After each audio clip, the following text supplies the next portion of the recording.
বাংলাদেশে গত 15-16 বছরে অন্যান্য খাতের মতোই সমস্ত খাতগুলি কিন্তু আপনার একেবারেই ধ্বংসপ্রাপ্ত।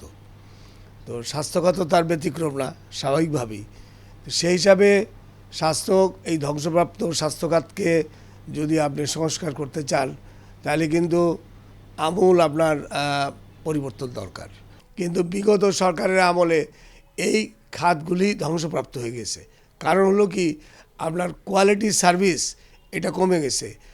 আর সার্ভিসের পিছনে যে ম্যান বিহাইন্ড সার্ভিস, সেই জায়গায় সবচেয়ে বড় ধস নামিয়েছে বিগত সরকার।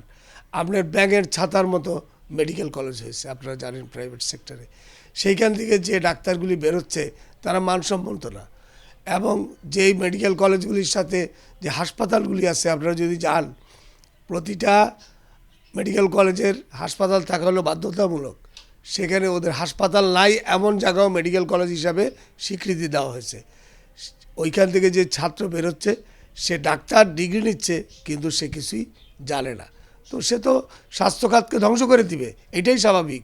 সে টাকার বিনিময়ে প্রাইভেট মেডিকেল কলেজে ভর্তি হচ্ছে, একটা সনদ দিচ্ছে, বাইরে এসে রুগী মেরে সে টাকা কামাচ্ছে।